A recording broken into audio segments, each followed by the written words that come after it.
এই শোন না। হ্যাঁ, কি হয়েছে? বলছি যে আমরা যে এই মাছ, তো আমরা কি মাছ? আরে আমরা তো গোল্ডেন ফিশ মানে গোল্ড ফিশ। ও আচ্ছা, চল সাঁতার কাটি, অনেক ঠান্ডা আছে। আমাদের মালিক যে তো একদমই অ্যাকোয়ারিয়ামটাকে পরিষ্কার করছে না। হ্যাঁ রে, তাও ঠিক আছে, চল সাঁতার কাটতে কাটতে ও যাই। এ বাবা, এটা কি সামনে? এটা কি মানুষ নাকি? পিছনে চল, পিছনে চল। ও, এটা তো আমাদের এখানে দাঁড়িয়ে রেখেছে একটা মানুষ বাবল নিয়ে, না হলে আমরা বাঁচবো কি করে? ঠিক আছে, রাখতে দে। ছোট মাছগুলো তো ভয় পাচ্ছে, আমরা এবার বুঝতে পেরেছি আর ভয় পাবো না আমরা। চল। এ বাবা, দেখ, আমাদের বাড়িতে তো একটা বিড়ালও আছে। এ আমাদেরকে কিছু করবে না তো রে? না না, মালিক তো একে পুরো ট্রেনিং দিয়ে এনেছে বাড়িতে। ও বাড়িতে ট্রেনিং দিয়ে এনেছে? হ্যাঁ রে, তাহলে তো কিছু হবে না, তাহলে তো কিছু হবে না। চল সাঁতার কাটি। খিদে পেয়েছে, চল গাছের ওখানে যাই আর গিয়ে করতে থাকি। চল।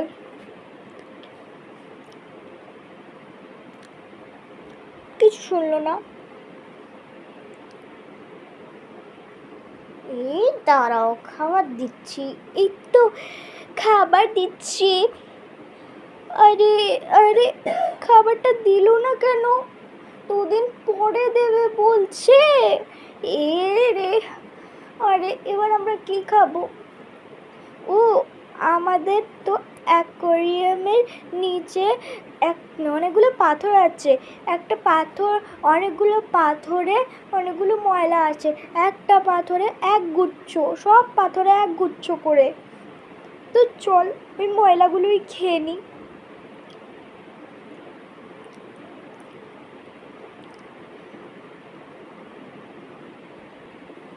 চল, 2 দিন তো হয়ে গেল, এবার মনে হয় মালিক দেবে। এই দাঁড়া, তুই আসিস না, বেরো বেরো।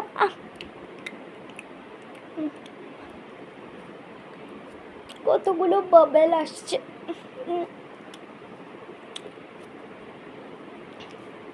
কিরকম একটা লাগছে না? মানুষরা পার্টি করছে, কত মজা করছে, আর আমরা আমরা এখানে সাঁতার কেটে যাচ্ছি। আমাদের কোনো লাইফ নেই নাকি?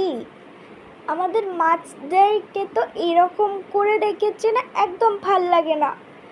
সে তো অ্যাকোয়ারিয়ামে রাখা মাছগুলো আমাদের মতো, তাও বা একটু সেফ। এমনি যে মাছগুলো যেরকম কি ভেটকি, কাতলা, ইলিশ, রুহি, তো তারা তো একদম নিচ্ছে মানুষরা তাদেরকে, আর নিয়ে তো কেটে দিচ্ছে, নিয়ে সবাই সুস্বাদু ভেবে খেয়ে নিচ্ছে। ভাগ্যিস আমরা অ্যাকোয়ারিয়ামের মাছ হয়েছি। ওরে বাবারে, এত অন্ধকার হয়ে গেছে, আমি এবার কি করব? এই শোন না রে, তুই একটু মালিককে ইশারা করে বল না রে, এরকম করে যে লাইট লাগবে যদি বুঝতে পারে। হ্যাঁ, ও লাইট দিল। হ্যাঁ, বা খুব ভাল লাগছে। এ বাবা, আমরা এবার সাঁতার কোথায় কাটবো? আরে আমাদেরকে নিয়ে যাচ্ছে, কোথায় নিয়ে যাচ্ছে? বালতিতে ভরবে।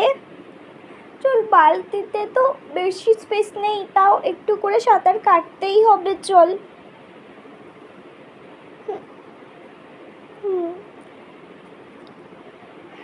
আরে আমার জল থেকে ওঠাচ্ছে কেন? আরে মালিক, অ্যাকোয়ারিয়ামে ভরে দিয়েছি। ওরে বাবারে, আমি তো বাঁচতাম না, আমি ওখানেই মরে যেতাম। ওরে বাবারে, ভালো হয়েছে ওখান থেকে অ্যাকোয়ারিয়ামে জলদি ঝাঁপ দিয়ে দিয়েছি। বাবারে, আজকে একটা কাজ করি, এই ছোট ছোট মাছদেরকে খেয়ে নিই, খুব খিদে পেয়েছে, পেটটা ভরে যাবে। অর্জুন, ছেড়ে দাও ছেড়ে দাও। না ছাড়বো না। পেট ভরলো। এ বাবা, মালিক দেখতে আসছে তো। আমরা আমরা ঘুমিয়ে পড়ি, চল। আমাদের যে ঘর আছে ওখানটা লুকিয়ে পড়ি আমরা, চল। আরে তোর লেজ দেখা যাচ্ছে, লেজ, ও পিছনেগুলো। আরে আমি এবার কি করব? ঠিক আছে, একটা কাজ করি, এরকমই থাকি, একদম চুপচাপ থাকবো আমরা দুজনে, ঠিক আছে? হ্যাঁ ঠিক আছে, দুজনে একদম চুপচাপ। হ্যাঁ, সাঁতার কাটা বন্ধ। হ্যাঁ, ব্যাস হয়ে গেছে। মালিক গেল। আরে লুকিয়ে যা। আরে মালিক চলে গেছে, সামনে তো দেখ। মালিক এসছে। এই আমি সাঁতার কাটতে থাকছি নর্মালের মতো, মালিক কিছু বুঝতে পারবে না, আমরা তো মাছ, ওরা তো মানুষ। তুইও এরকমই কাট, নাহলে তুইও তো খেয়েছিস, তুইও যদি ধরা পড়ে যাস, লুকিয়ে আছিস যে। চল আমার সাথে এরকম করে হাঁট হাঁট। হ্যাঁ মানে মানুষদের মতো হাঁটতে তো আমরা পারবো না, কিন্তু আমরা সাঁতার তো নিশ্চয়ই কাটতে পারবো, সাঁতারটাই আমাদের হাঁটা। চল আমরা সাঁতারটা কাটি তাহলে। হ্যাঁ চল। আরে আরে, শরীরটা খারাপ হচ্ছে, শরীর খারাপের ওষুধই দিচ্ছে না মালিক। আহ আহ আহ শরীর খারাপ হচ্ছে, শরীর খারাপ হচ্ছে, শরীর খারাপ হচ্ছে। আর শরীর খারাপের ওষুধটা দিল, তাহলে কিছুদিন হবে। এ বাবা, আমি তো নিঃশ্বাস নিতে পারছি। Oh, no.